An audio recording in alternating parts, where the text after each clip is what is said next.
Wingspans are some of the most overlooked parts of actually creating your character. So this video we're going to be looking over the parts that people are forgetting, some of the misconceptions. Let's get into it. If you guys enjoyed this video, make sure to drop a like on this bitch, subscribe if you guys are new for 2K17 uploads.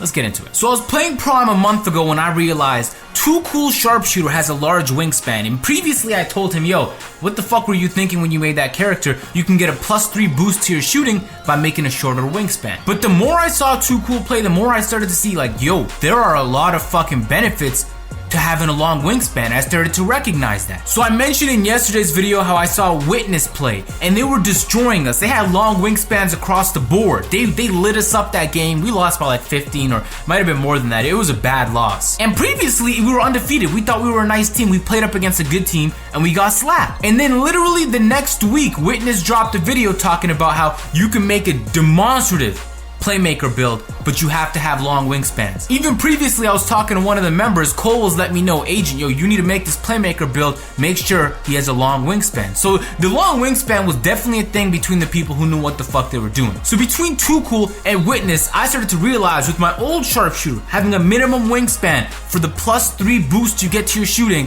was fucking killing me. Alright, take a look at this shit right here. I'm making a sharpshooter. I'm making the exact sharpshooter build in my last video. I showed y'all my whole build on the last video. So I made him a 6'6" player. The difference is this time I made him a max wingspan. So you guys saw with the max wingspan, the most standing open 3-point shot you can have is a 91. This time I opted to go for the shortest wingspan just to see what it'd be like if I went with the shortest one. And so I built the character, sat through all the fucking cutscenes, everything else was the same. The weight, I reduced it like I did. I kept the shoulder width at default. Everything else was the exact same. And if you go through and you look at your player build, you go to the attribute upgrade department, it's a 94. And so for a long time I was justifying having a short wingspan because I thought I'd rather have a 94.3 than a 91.3. But then, and it might have made sense in the past, and even then it still wasn't a good decision, but with patch 7, it doesn't really fucking matter anymore. It doesn't matter because 55 3-point shot slashers and glass cleaners are banging from the corner.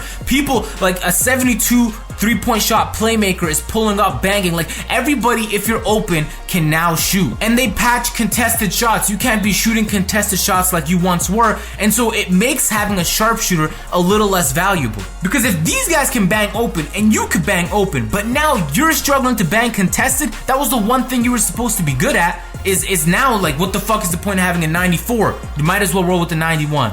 And even before the patches, really, because I'll let you guys in on some of the wingspan, some of the major differences that a wingspan will give you. For one, rebounding is so fucking important. In that game, I dropped a really close game against a 26th ranked Pro-Am team.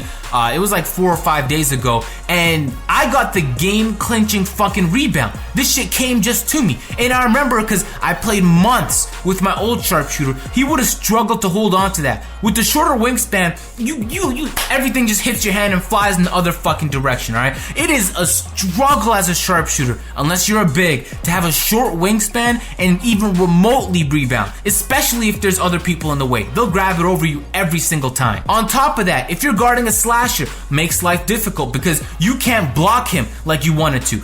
About 1 month ago, I uploaded a 6'3", 55 overall glass cleaner challenge with my boy Lo. I'm gonna link that one in description too, because if you guys remember, when I was building my player, I remember I reduced my wingspan all the way because we wanted to make it the most garbage player possible, but Lo kept his the same. So it was average and mine was reduced all the way. Now if you go ahead and watch it, you'll see Lo was fucking slamming on me. You can see the wingspan difference by the dunks alone, and every fucking time I was going up, it was such a huge chance of me being blocked. I really felt handicapped. Now I was already handicapped in that video because we were using garbage players, right? It was supposed to be a fun video, but I'm saying I was handicapped further than that. When I drive with my short wingspan sharpshooter, I'm getting blocked so often it's crazy, especially after all these patches. They made it easier to block guards.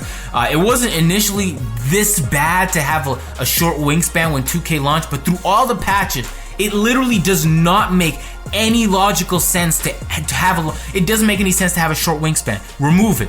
If you have a short wingspan player, it is so serious, especially unless you're just casually playing. If you're casually playing, go ahead, all right? You might lose a couple games because of it, but it's casual. It doesn't really matter too much. But if you're really seriously trying to play and you're trying to win these games, if you're competitive, then it's gonna fucking annoy you. You can't reach in like the way you want to reach in. When you're diving for loose balls, your arms are too short. Sometimes you're gonna miss the ball. Just being in the passing lane, sometimes I'll be leaking, playing a little bit of help, and I can run back and still tap the ball and get in the way. You already know how fucking sometimes the ball just keeps going through you, and it happens. It's 2K, but I'm saying the difference a big wingspan makes is monumental. The only way I'd roll with the short wingspan is if they gave me something like a 98 or a 99.3, and you don't get that. You get a 94, and even with the 94, I feel like I'm shooting at the same fucking level. Instead, I might be shooting better, and your releases are gonna look a little different with the longer wingspan. It's gonna adjust the way you want to create your shot, which is why I haven't really found an amazing shot yet. I found some really good ones, but nothing that's like as good as my right-handed player. But even with that, I made the changes, and there's some different variables between my new and old sharpshooter, because now I'm left-handed. It feels a little bit more consistent for me, etc. But anyway, I went back into my career, and I made a different build this time. It was a sharpshooter. Again, all things equal, except this time I didn't go all the way to long or all the way to short. I kept the wingspan right down the middle. So it's the default wingspan. Nothing should be changed. So I went forward with the build, and I went to the attribute department, and if you look at the attribute department for the 3-point shooting, it is literally the same for having a long wingspan.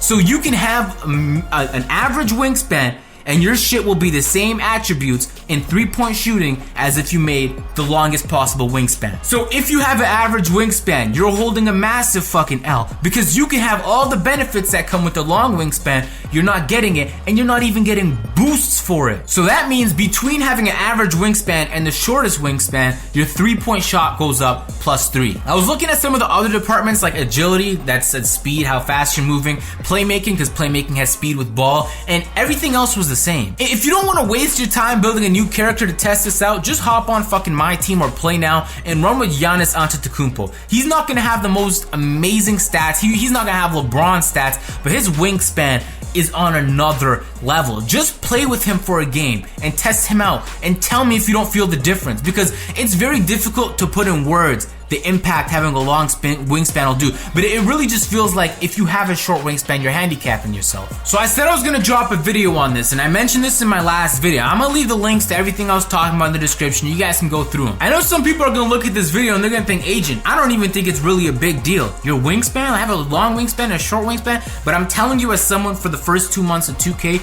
who had to deal with the short wingspan, who constantly every time he went in the paint got blocked, it's like now I can Euro step and I'll lay it up and I'm not getting blocked by people all the time. There's different factors, of course, because the wingspan wasn't the only thing I changed.